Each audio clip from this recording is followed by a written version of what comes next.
Hello and welcome to our webinar today. So our topic today is Navigating the Future, AI at NICE. I'm Pal Jonsson, Program Director for Data and Real-World Evidence at NICE, and it's my pleasure to be chairing this session today. I was just looking at the numbers earlier, and it's great to see so many of you here. I think it generally reflects a huge interest in AI as a topic. AI technology, of course, already touches on every minute of our lives today. Your smartphone uses AI. We have digital assistants, chatbots, and much more. Even I have an AI-enabled dishwasher in the kitchen next to me. So AI is also revolutionizing healthcare by assisting with medical diagnosis and patient care. AI algorithms, for instance, can analyze medical images or even predict patient outcomes. But no doubt, this is just the start of the journey. And of course, now with the explosion of generative AI and large language models, now really is the perfect time for us to come together to discuss what NICE is doing in this space. I just want to start by spending a quick moment to talk about what NICE does in health and care. Essentially, the top line is that we help practitioners and commissioners to get the best care to people fast, whilst ensuring good value for the taxpayer. And we do this by producing useful and useful guidance. We focus on what matters most. We prioritize topics that are most important to the health and care system or topics that address an unmet need. And this includes AI-based health tech. And we'll see some examples of this later in this session today. We pride ourselves in our careful assessment of new technologies, but the bottom line is that we aim to encourage the uptake of best practice to improve outcomes for everyone. Next slide, please. And of course, we recognize that AI is a dynamic and rapidly advancing field with the potential to transform healthcare. But at the same time, there is an awful lot that we don't know about AI, and there are potential risks involved in deploying AI. We really need to understand those risks for us to navigate a responsible way through this space. And with that in mind, we have a number of activities planned at NICE, and this is why we've set up our AI Hub on our webpage, where you can read up about the latest on AI at NICE, including now the recent publication of Statement of Intent for AI, which sets out the key domains of work going forward. And we will hear more about our Statement of Intent and also about our recent position statement about the use of AI in evidence generation. Next slide, please. So within the Statement of Intent, we identify three key domains or priority areas for us to focus on. So that's guidance, evaluation, and use of AI in day-to-day work. So firstly, guidance for technology developers on the best practice for AI-based methods in evidence generation. So this is, in essence, where AI tools are used in a way to develop the evidence that is submitted to NICE, say on the effectiveness of new drugs or new technologies. Second is evaluation. Evaluation of technologies that incorporate some aspects of AI within them. This could be, for instance, tools that predict clinical outcomes. They could be decision support systems, diagnostic tools, or other digital health technologies, including apps and wearables. What I would say is that NICE knows really well how to evaluate the effectiveness of technologies. It's something we've done for years, but now we need to be sure that our approach is fit for purpose when it comes to AI, especially generative AI. And third domain is the use of AI to support and improve the efficiency of internal business processes. This could include a variety of topics, but for instance, more efficient ways of screening and selecting evidence that will be included in our guidance. So next one, please. So to take us through today's session, we have our expert panelists. We have Stephen Duffield, Associate Director for Real-World Evidence Methods at NICE, Lorna Dunning, Associate Director in the Technology Appraisal team at NICE, our external guest, Alistair Denniston, Professor of Regulatory Science and Innovation at the University of Birmingham, and last but not least, Elena Doyle, Associate Director, Architecture and Data at NICE. So we're hoping to generate an interactive session today, and as we go through the presentation, please feel free to submit any questions you have through to us, and we hope to cover as many of them as we can. So our first speaker will be Stephen, but before I hand over to him, let's look at a quick video which takes us through some different perspectives of AI in the context of NICE.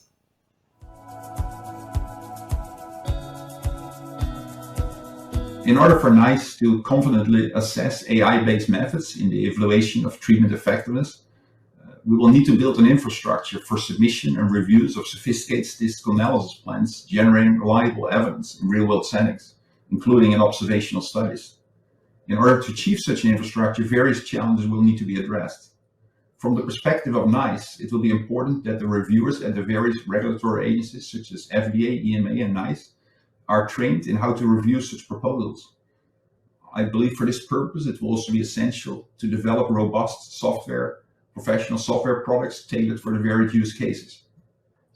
We also need to develop standardized templates and workflow pipelines for the different tasks within pharma and in these regulatory agencies to make these processes scalable.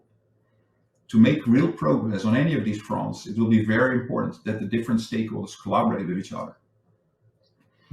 I view the NICE position statement on the use of AI and its statement of intent as an excellent start, and I believe it represents the right way of thinking about moving towards a world where generating reliable evidence in real-world settings is a reality.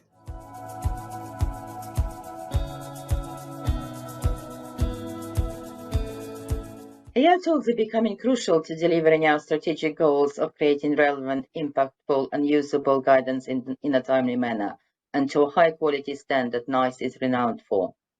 The digital data and technology professionals at NICE are also tasked with the responsibility to ensure that whether we create AI solutions ourselves or use AI tools created by others, they adhere to ethical transparency and cybersecurity standards.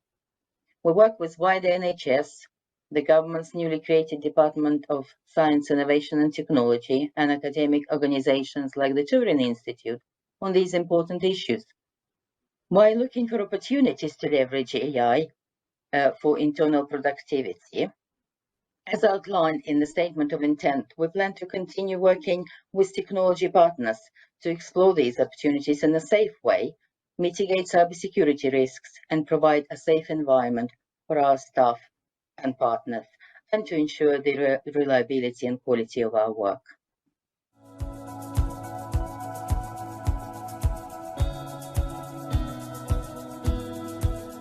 Everyone knows that speed matters in healthcare, and at NICE, we're working to produce our guidance faster without compromising on quality.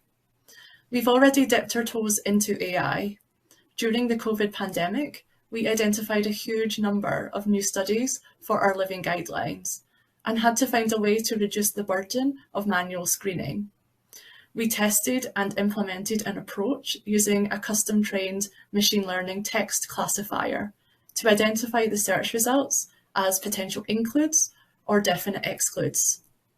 Our experience with this custom-trained machine learning classifier showed us that AI can really help with these time-consuming tasks while keeping our standards high.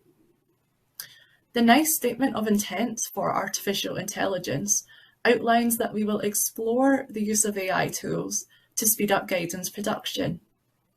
Looking at what's next in guidelines, we have opportunities to potentially use AI to improve the efficiency of evidence identification and synthesis, like helping with search strategies and supporting data extraction to make systematic reviews more efficient.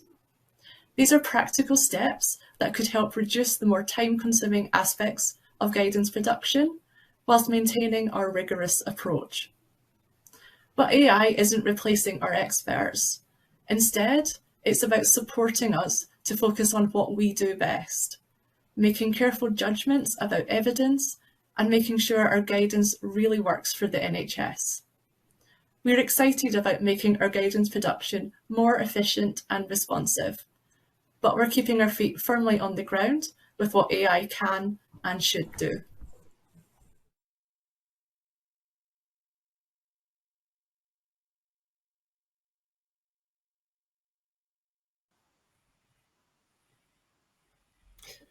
So good afternoon, at least to those of you who are in the UK. So as introduced earlier, I'm Steve Duffield, Associate Director for Real Evidence Methods at NICE, and also now involved with the work that NICE is doing around exploring uses of AI and, as appropriate, setting some best practice standards for AI going forwards.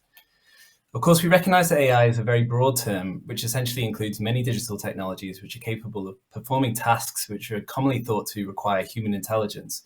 But at NICE, we've now begun the work of breaking these broad concepts into the numerous different potential use cases of relevance to us. So we'll be focusing on two main documents that have come out of NICE recently. That is NICE's Statement of Intent for Artificial Intelligence and NICE's Position Statement on the Use of Artificial Intelligence in Evidence Generation. Easily confused, but hopefully all will become clearer soon. So next slide, please. So let's begin with a bit of context. NICE is embarking on a 5-year transformation journey. In large part, this is related to a huge shift in context. In the UK NHS, we're seeing increasing health service pressures, huge waitlist times, workforce crisis. While these issues are extremely complex, many people are looking to advances in technologies such as AI to provide at least some solutions to these issues. The data resources available to us now are also greater than ever. The recently published Sudlow review maps this out quite well for the UK.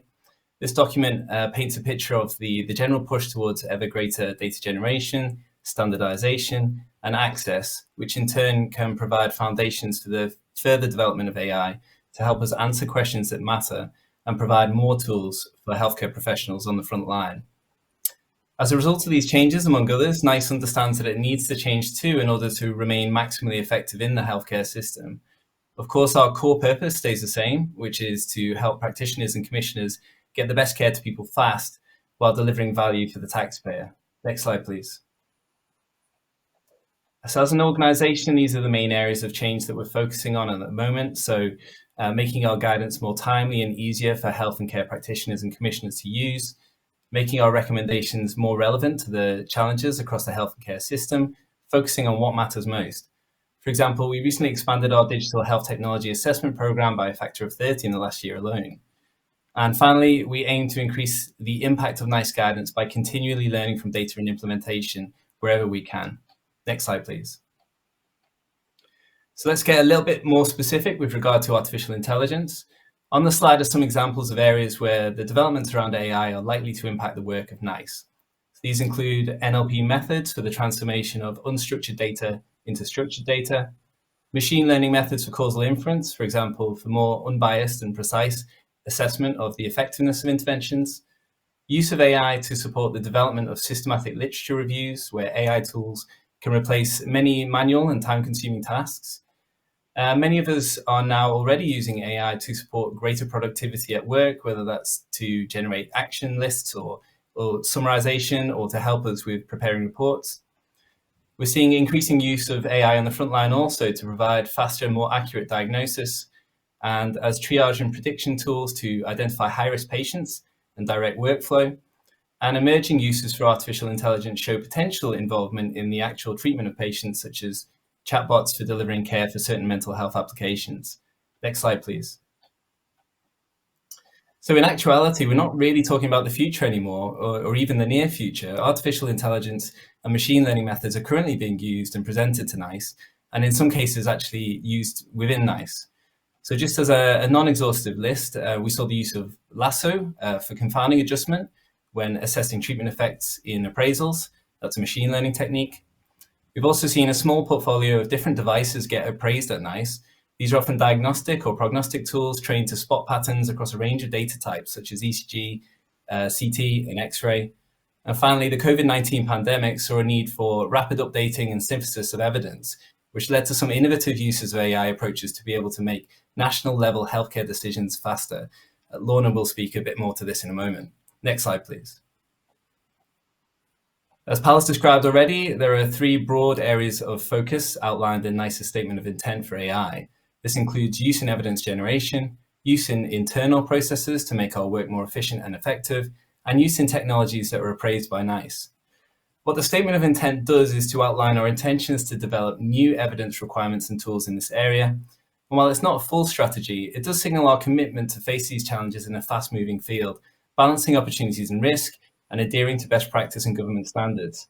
This approach will, of course, maintain our core principles, which include the need to outline our approaches in methods manuals, use evidence that's relevant, reliable, and robust, and support innovation in the provision and organisation of health and social care services. We will collaborate with key experts and stakeholders, and we'll also align with other key organisations nationally and internationally wherever possible. Next slide, please.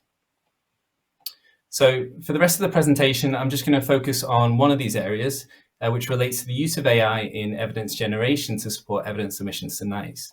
So here we're going to move from NICE's statement of intent, which is about what NICE will do, to NICE's position statement, which is all about NICE's current position on the appropriate use of AI-based methods in evidence generation. Next slide, please.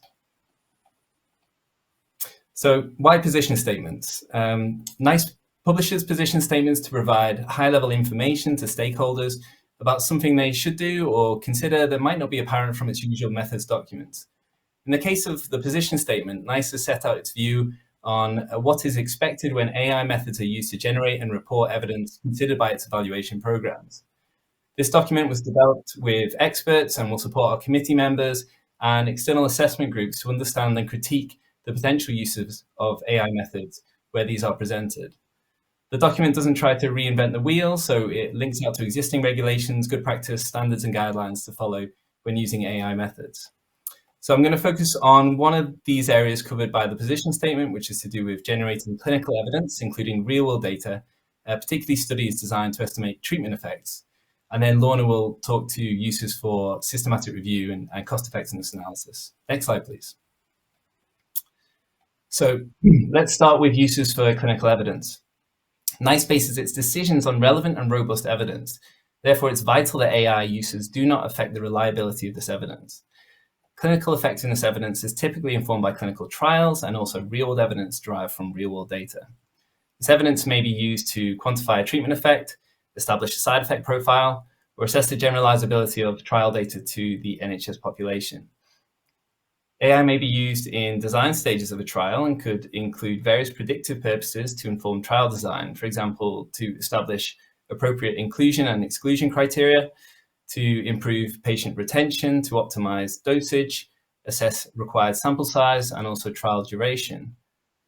Once a trial goes beyond the conceptual phases, the use of AI approaches such as natural language processing can help with the identification of patients who meet those inclusion criteria and could even support aspects of follow-up and reporting and monitoring. In terms of other use cases, AI approaches can also be used to identify and adjust for limitations in clinical data. For example, to identify relevant confounders that influence treatment response and to adjust for those in statistical analyses. This can improve precision, reduce bias, and give a better sense of uncertainty, ultimately resulting in more informed decision-making.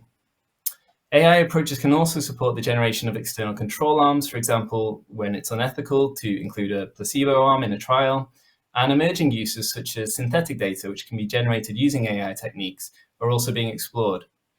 Finally, we can't understate the potential benefits and time savings that come with summarization technologies that can analyze and present complex information in ways that can be more suited to different audiences. For example, to simplify technical language, for the purpose of lay or executive summaries. Next slide, please. So moving from trials to real-world evidence, AI approaches have several potential roles for supporting real-world evidence generation. One of the most exciting emerging uses include, again, natural language processing to generate structured data from unstructured real-world data. So this is particularly exciting in the world of electronic healthcare records, where in some cases almost 80% of information is actually stored in the unstructured formats, such as free text, rather than in structured formats that can be used to answer questions and drive decision-making.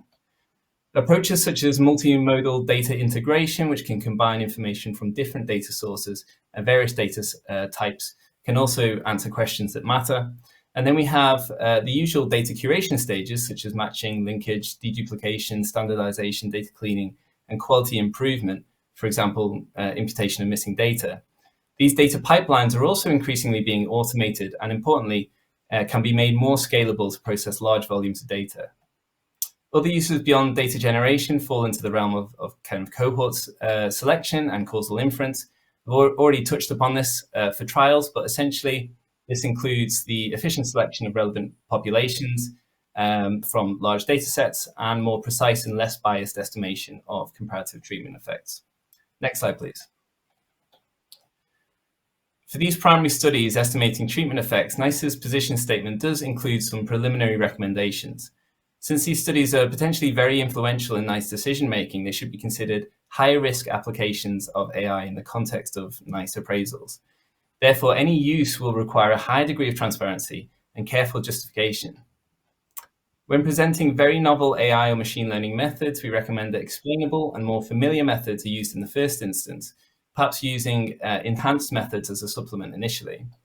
There are also available checklists which can help with the justification bit and careful outlining of assumptions, for example, the Palisade checklist, which is referenced in the position statement. Developers must also carefully check the results of such approaches. Are they plausible? Do they make sense in the context of other available evidence? Developers can also build their case for using AI-based methods through co-presenting their use alongside outcome-blinded simulations, which really should be conducted independently to demonstrate the statistical properties of the method in similar settings, for example, relevant data types or populations, and to establish the correctness of how these methods have actually been implemented. I also mentioned some data may be generated using AI methods, for example, for real-world data extraction and curation. Where these methods have been used, they should be reported in detail as part of the data suitability assessment outlined in NICE's real-world evidence framework, making use of the provided reporting tools where possible. Next slide, please. So that's a brief run through the position statement for clinical trials and real-world effectiveness studies. Returning once again to the statement of intent, next what we plan to do is develop these best practice principles to support rigor of evidence generation and think more about other elements such as ethical considerations and transparency in the reporting of evidence where this has been developed using AI. At the moment, we're focused on prioritizing areas for development in collaboration with expert advisors, and we'll be planning some exploratory and applied research to understand the implications of increasing use of AI methods for NICE. But for now, I'm going to hand over to Lorna, who will be thinking about uses of AI for evidence synthesis approaches and health economics.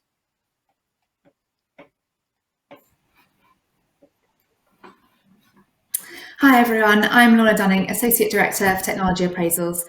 I've been involved in exploring uses for AI across our guidance programs at NICE and thinking about how we might see AI being used by external stakeholders in submissions. Steve has taken us through the use of AI in evidence generation to support evidence submissions to NICE, and I'm going to focus initially on AI uses for systematic reviews and cost-effectiveness analysis before outlining in a bit more detail what NICE expects when AI methods are used to generate and report evidence, as outlined in our recently published position statement. I'll also touch on the future and what's next and what we're doing at NICE in this area. Next slide, please. So starting with systematic reviews. Like everyone, NICE has been considering how AI could create efficiencies in internal processes, and so exploring using natural language processing, or NLP, for surveillance and guidance development. I'll go through a couple of examples of NICE's pilots on the next slide, but before that, a bit of context. Automation has already been used to expedite most steps of the systematic review process.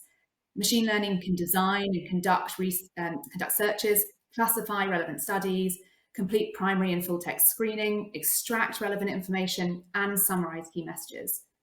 We know that in the future, there could be further use of AI, for example, to automate data extraction and to generate code required to synthesize extracted data in network meta-analyses. Research into these areas continues rapidly, and we expect further guidance to be published soon. For NICE, working on evidence reviews, we've considered how we can accelerate the evidence screening process. So you can see that in that kind of yellow box on the diagram on the right-hand side. As more and more data is becoming available in the health and care system, we need to be able to efficiently determine what might impact our current assessments and result in updates to our decisions. And we need to be able to do this in a timely manner. So there are three key areas that NICE has explored. Noise reduction to improve the precision of our searches. We've been thinking about categorization, using machine learning, pattern matching to identify studies of relevance. And finally, how can NLP help us to identify new signals or evidence gaps by using topic modeling to identify themes and areas of emerging evidence? Next slide, please.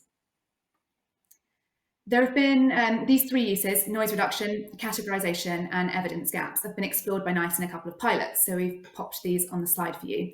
So first, a bit more detail from an example that Emma spoke about earlier, with a focus on COVID-19. So thinking back to the pandemic and 2020, by June 2020, NICE had produced 20 rapid COVID-19 guidelines.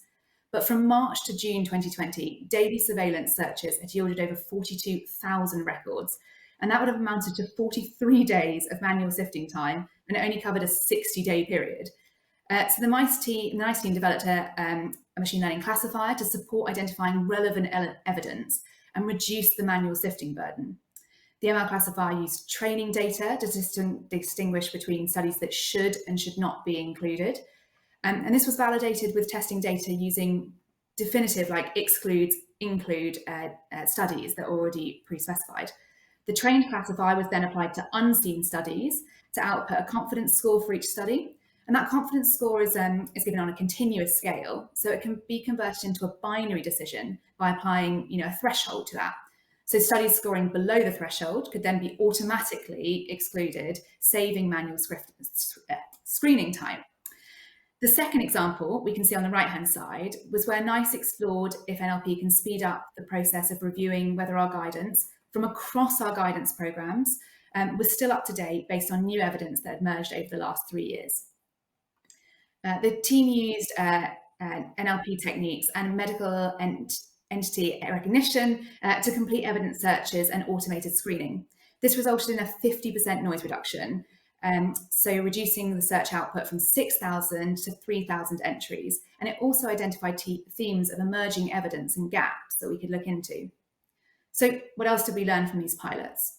Broadly, the NLP is a fast and accurate method that can be used at all stages of guideline development where screening of evidence is needed. The tools can be adapted to any topic and domain, and they can create significant efficiencies. But before we roll this out to all our topics, there are challenges remaining and more to think about, including the interaction of multiple models and the level of complexity that could be accommodated. Next slide, please. So moving from systematic reviews to cost-effectiveness modelling, the development of economic models is a resource-intensive stage of evidence generation for HTA submissions and guideline development. New generative AI approaches may offer major efficiencies.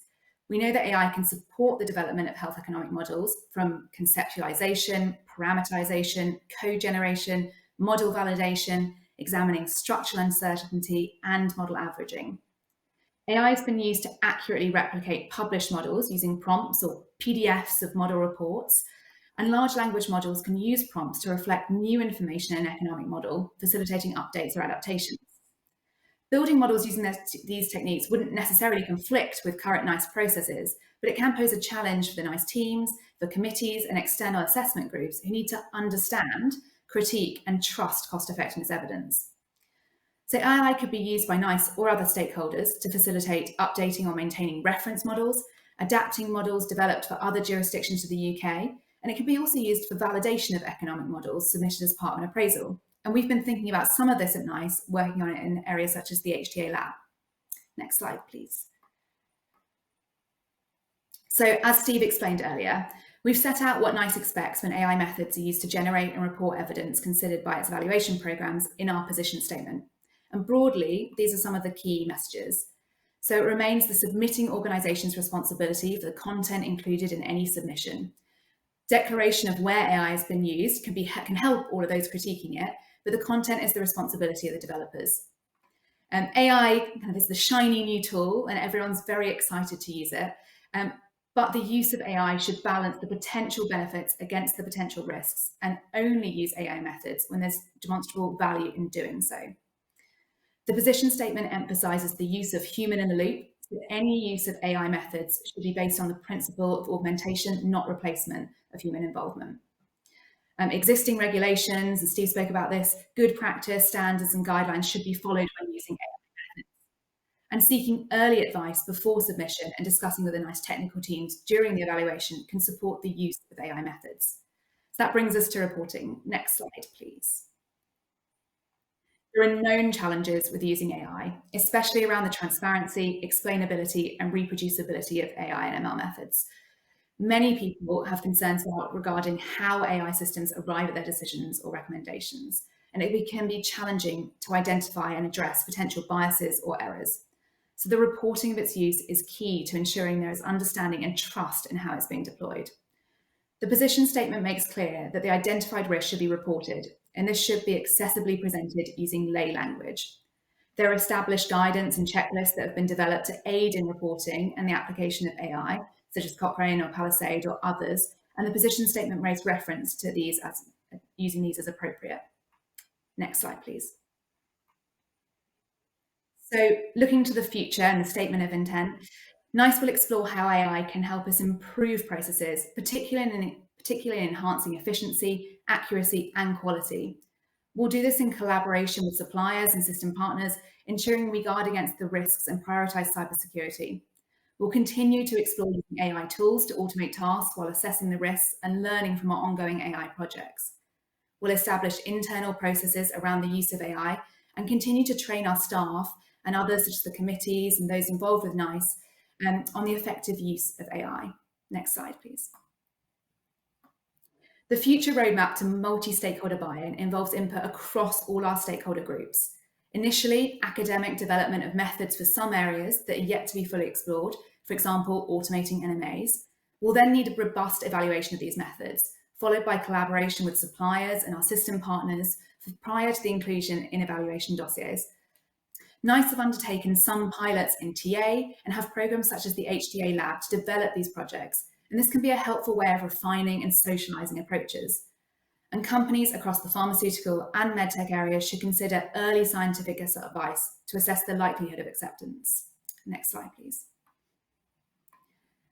So here you can see some of the work that's ongoing at NICE at the moment. So we have the NICE HTA Lab, where we're looking at AI and health economic modelling. We've got pilot studies looking at the use of NLP methods for data generation, predict real-world evidence, a framework to support evidence generation and clinical prediction models, exploring the use of large language models for systematic literature reviews, pilot studies considering evidence standards for AI, machine learning use for cause and influence. And we've also got this consortium on the potential uses for synthetic data in regulatory settings. So lots of interesting projects. And during these, we'll get a better understanding of the value of AI, assess the risks, and learn about the implementation for guidance production. Next slide, please. So Steve and I have given you a bit of an overview of our approach to AI at NICE, but we have a dedicated space, as Pal mentioned earlier as well, on our website, the AI Hub, where you can find more information about our approach and in the statement of intent and our position statement. So next slide, please. So thank you very much. We're now going to hear from some more of our experts, and then I'll pass on to Alistair, who will talk about the evaluation of AI-based technologies.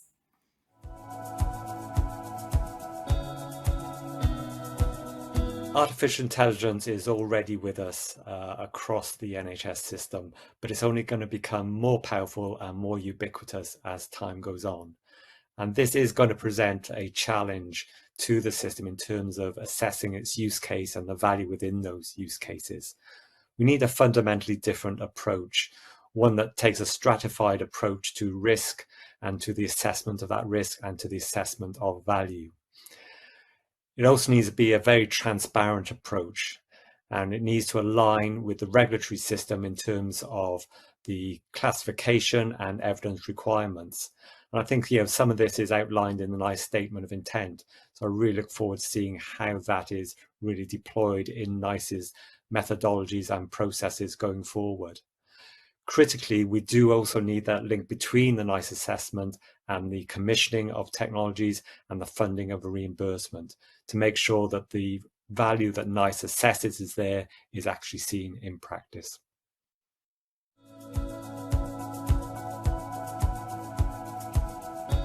As a clinical scientist here in Newcastle, we've been really excited to start using AI segmentation and using AI technology in our radiotherapy treatment pathways.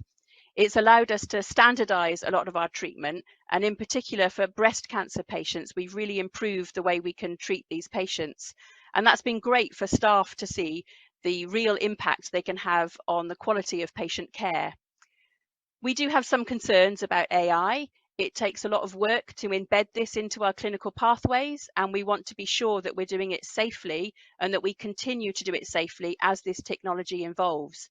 I think as a committee member, other clinical experts and some of the lay representatives on the panel also flagged this up as a concern about how we make sure this is safe. So I think NICE's statement of intent, which suggests a kind of monitoring and an adaptive approach as we go forward to making sure the guidelines that we're all using as clinical scientists are harmonized and that we're always working towards the best practice for our patients, that's going to be something that's really valuable for us, both as clinical scientists and also in the way we treat our patients in the future.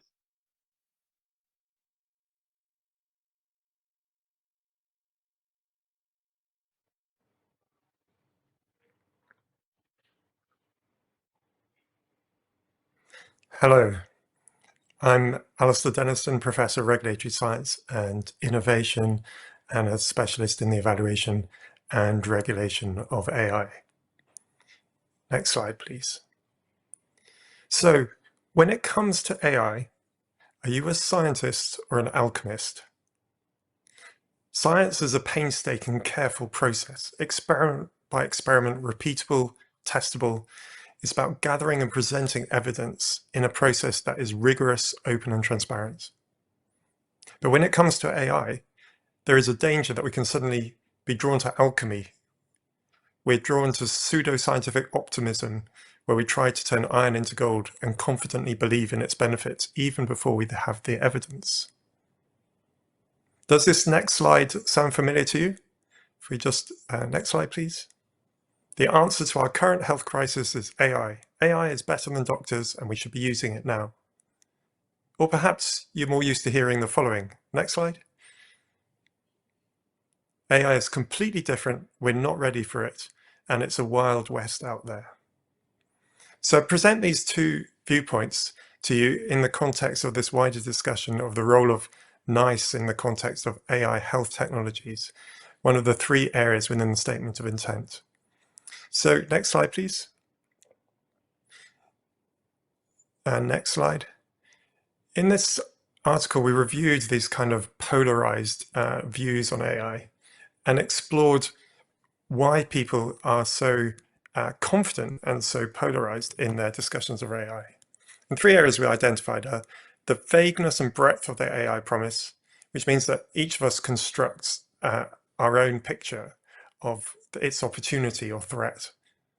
Secondly, the ubiquity of AI in media, fiction, consumer electronics, which give an unsubstantiated impression of its capability, including in the context of healthcare. We infer what we think it might be able to do from what we see it doing or imagine it doing elsewhere. And then thirdly, I think something that'd be familiar to all of those of us who work in the health service, there's a desperation for easy solutions and technological answers to the challenges we face on a daily basis. We want low cost, 24/7, high quality healthcare, addressing capacity demand mismatch and reducing our dependence on fallible, imperfect components of the health system known as humans. Next slide, please. So what I'm just going to do is explore a little bit about what's the same when it comes to the evaluation of AI, what's the same as other technologies, then what's different, and then just some final comments about where we might find value within AI health technologies. So next slide, please. So I think the key thing I'd say in terms of what's the same is that actually AI falls into an existing regulatory system. It isn't actually a Wild West out there. The existing bodies have structures for evaluating these technologies, and they have experience in evaluating technologies. Good methodology is still good methodology. Next slide, please. So if we look at where does AI fit, so the AI health technologies, and next slide, please, and next slide, AI health technologies fit within software, and a major subset, particularly of the technologies that come through NICE, and particularly those technologies that come through MHRA, are fall within medical devices. So when we think about AI health technologies, a lot of the regulations that apply to them already exist in the context of medical devices. And so that we're just going to look at a couple of resources that may help as you consider how to evaluate those technologies. Next slide, please. So we have a series of existing gatekeepers. There's when you're undertaking the research, there's the Health Research Authority. There's, for those that publish their findings, which we strongly recommend, they're the academic journals, which also act as a means of evaluating and provide transparency. Then, of course, there's the MHRA regulating those technologies that fall as medical device. There's NICE with a health technology assessment, particularly focused on value, but also other things. NHS itself is a gatekeeper in terms of whether it purchases the technology and deploys them. And once they're in the system, the regulator of services is the Care Quality Commission. And I just put that there because actually when it comes to AI, we need to think about this in a whole system approach. Next slide, please. Okay, so there are existing regulations out there for other technologies and particularly medical devices, but what is special about AI? Next slide, please. So there's a whole host of things that maybe are not unique to AI, but are really quite marked within AI. And actually one of the things that's happened is that we've realized that actually there are a number of these areas that we've not always been brilliant at assessing that AI really brought to the fore. So what we're sometimes seeing is that as we enhance our ways of evaluating AI, we're actually benefiting the way we evaluate other technologies. So these are all things that you can find specifically considered within guidance, both from NICE as part of the Digital Health Technologies Evidence Standards Framework, and also from the MHRA, particularly in its roadmap. Some of the guidance is still effectively a work in process, but again, this is something we're going to be seeing over the next few years as the maturity of evaluation develops around this. Next slide, please. You can see some pointers to what this might look like in this high-level report from the Regulatory Horizons Council, and the link is provided there on the bottom of the page. But effectively, it describes what we're trying to get to in terms of an ecosystem that supports these kind of technologies. We want an ecosystem that has the capacity, capability, and agility to support these technologies, and ensuring that we have the technologies we bring through are safe, effective, and equitable. Next slide, please. Something to bring your attention to is there is help out there. There are a number of sources I'm just going to point to. The AI and Digital Regulation Service is supported by NICE, but also with MHRA, CQC, and the Health Research Authority. And it's a really useful web resource with regulations for developers and regulations for doctors all listed there, and is a really useful portal to get all those guidance in one place. Next slide. Also, it's well worth looking at this joint guidance from MHRA, FDA, and Health Canada, which provides core principles for good machine learning practice for developers. So that, again, that gives pointers as to what we would be expecting good practice to look like in AI products coming to market. Next slide.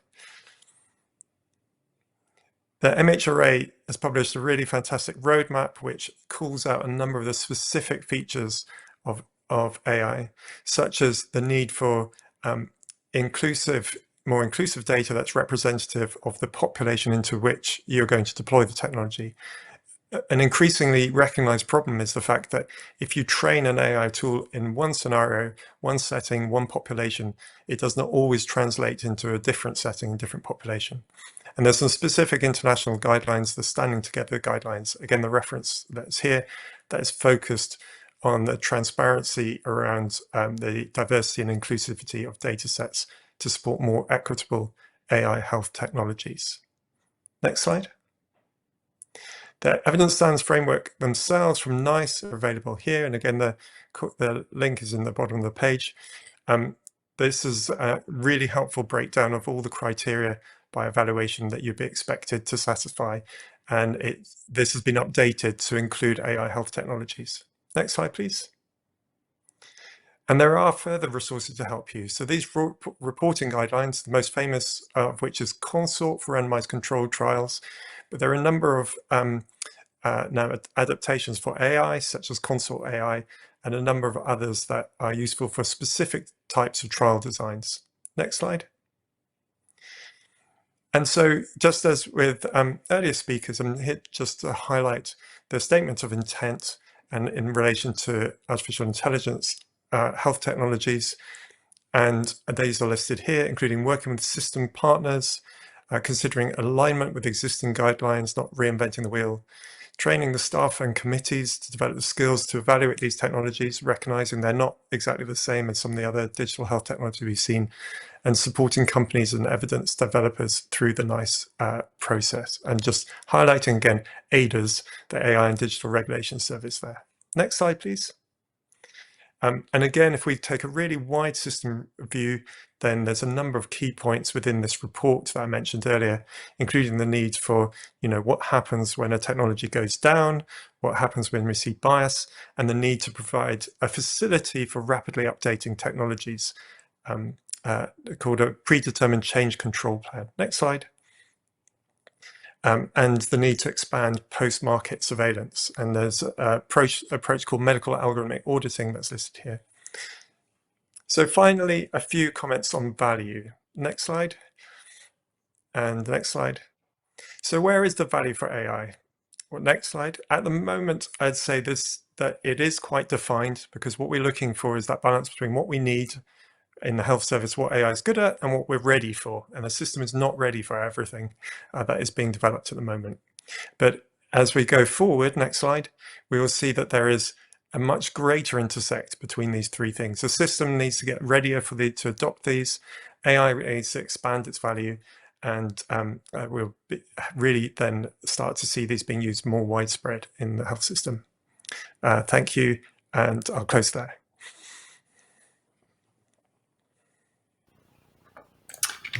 That's been brilliant. Great. Thank you, everyone who contributed to this and our speakers. Now we're heading over to questions and answers, really the most exciting bit of this. We're getting quite a lot of questions, but keep them coming in and we'll try and address as many as we can. But let's start with perhaps one for you, Stephen. So you pointed out how AI tech can start to influence evidence that NICE uses in guidance. So how can NICE then continue to assess the robustness of this evidence when everything's changing and these technologies are all unknown?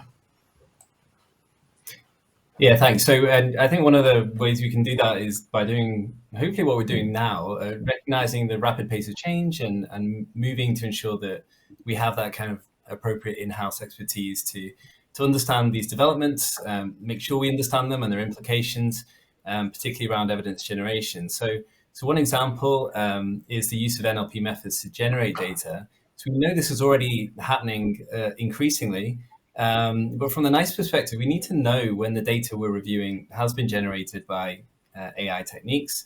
And again, what implications might that have for the results which have been presented? So this is all about ensuring transparency and reproducibility in research. The standards that we have are maintained, and also about NICE's ability to effectively assess data suitability.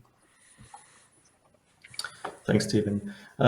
So there are also questions coming in around the risks of AI. So new ways of working may bring with them unintended risks. How does NICE ensure that staff use AI tools internally in a safe and secure way, and that it brings a real value to the organization? I think, Elena, that's probably one for you. Sure, thank you, Pal. As we all know, AI technology, especially Gen AI, offers new opportunities for innovation and digital transformation, but at the same time brings new challenges and risks. And at NICE, the digital data and technology professionals are responsible for making sure that people at NICE can use this technology safely and securely. We have introduced new governance process for all technology, bearing in mind the new challenges use of AI brings. We're investing in enhancing our cybersecurity capabilities, which includes both training and developing in-house skills, and also collaborating with the wider community. We need to mitigate against the risks, both unintentional, like hallucinations, and intentional, especially deepfakes, poisoning of AI systems, and compromised prompts. Phishing attacks are becoming more and more sophisticated and personalized with the help of AI. The mitigation tools themselves now widely use AI, and this means we need a lot of new skills and capabilities developed at NICE. And also compliance with AI regulations is very important to us. Most importantly, of course, the use of AI tools internally needs to bring real, tangible business benefits. We tie all our internal AI initiatives to our strategic programs and objectives and measure the outcomes. And we're working with the leading industry technology partners to take advantage of the best industry practice and frameworks so we can use AI in the most efficient way, where it makes the most impact.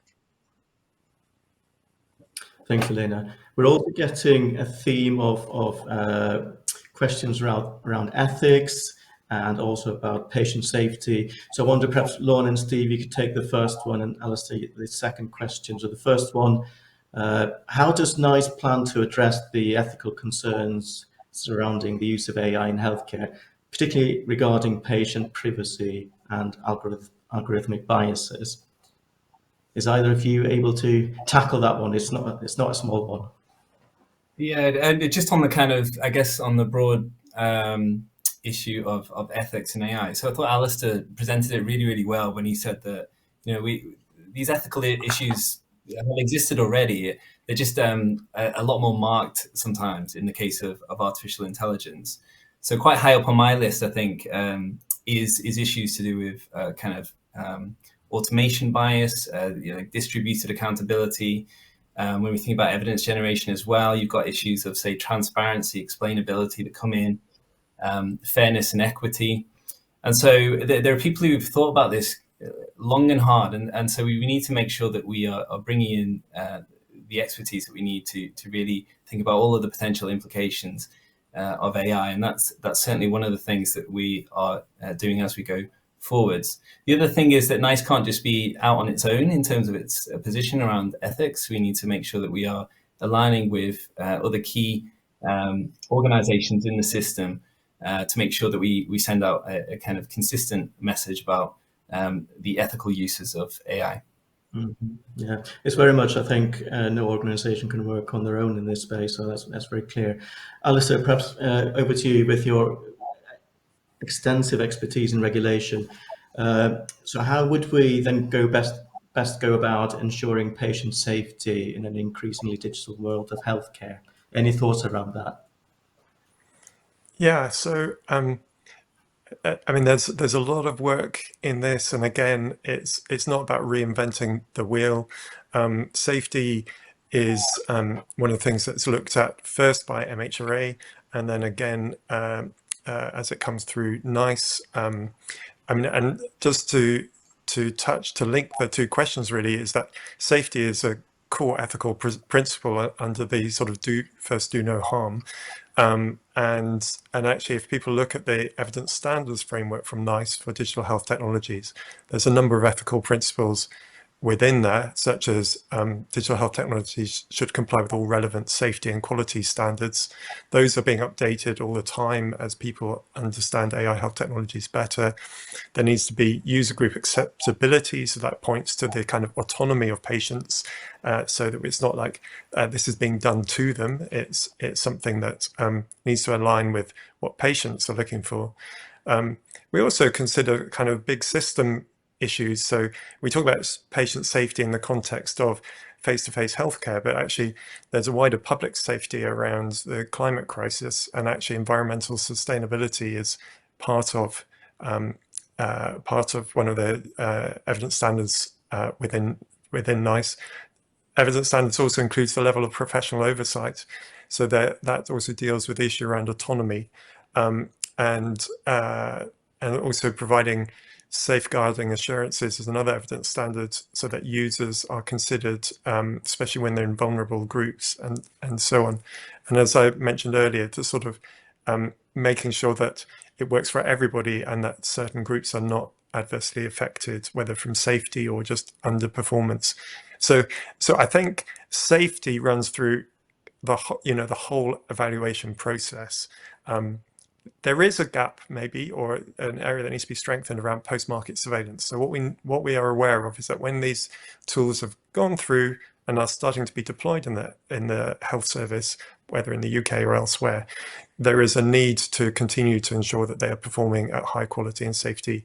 And nowhere in the world has really got that sorted yet. Our systems are not brilliant at the ongoing monitoring. Yeah. And I think that sort of demonstrates the need for us to work closely with the regulators, be it the UK regulators or others in the world as this is developing. There are some questions here also coming in around collaboration. So there's a question around how can industry work with NICE on implementation of AI tools? There's also questions around academic engagement. To what extent is NICE working with the extensive academic networks, and how can we go about connecting the two up? So perhaps Elena, firstly about how would we work with industry on trying out tools, and then over to perhaps Lorna and the rest of the panel for the second academic one. Sure. Yeah, we are interested in working with the industry partners. We are working with some industry partners already at evaluating certain tools and techniques. For example, we are working closely with Microsoft and looking at their tooling. Copilot is one of them. The other partner we're working with is AWS, and we are currently engaging with them on building a semantic data model and using RAG technology. We also had some other engagement to evaluate, for example, techniques and tools to improve search on our website. And we are, very interested in these things. We also work with a lot of partners providing our content as syndication through APIs. And they've been also using currently the data for some of their AI initiatives. And so this is all is really quite important to us, that we do all this collaboration and we together work out the best way on how to use these tools. So please reach out to us. Yeah, lot happening things, Elena. Perhaps briefly, Lorna, Steve, how do people work with us in the academic space, or how do we reach out to the academic space? Any quick answers to that? Yeah, I think quick answers that we're thinking about actually what are the methods that are already out there, what has been produced, what are we kind of understanding in that area. So kind of when we're thinking about that roadmap of how we kind of use these things within HTA submissions, first thing is understanding those methods, having the academic excellence, talking to the experts, ensuring that we're bringing in the right expertise if that's initially in that development of methods stages. And then also as it comes into our submissions, ensuring that we're working with the experts to ensure that we have training of staff, our committee members, that our EAGs know that we have, for instance, AI in technologies or AI methods be involved in our submissions, and therefore that they will need the expertise within their own groups for that critique. So I think it's about that kind of roadmap of thinking about where the academics fit into it. So initially developing the methods and the peer review of them, then like bringing them in to ensure the training of staff and the expertise within the process itself, and then working with our system partners, we'll all need to be thinking that through together as well. So I don't know whether Steve, you've got anything you wanted to add on that? We do engage with pilot projects, and I'm sure, as Pal is just about to mention, we have a newsletter who will hopefully provide some kind of opportunities going forward to get involved as and when we need expertise, which we often do.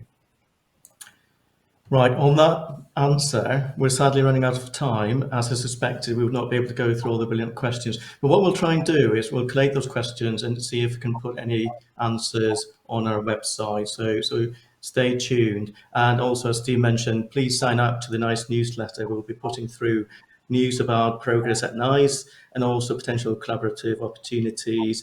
And I understand NICE Advise, for instance, will be hosting an AI masterclass shortly. So if you want details of the masterclass and other activities at NICE, please sign up to the newsletter. With that said, I'd like to thank our speakers and the panelists for their contributions. And thank you, of course, everyone, for submitting your questions and attending the session today. Have a great day. Goodbye.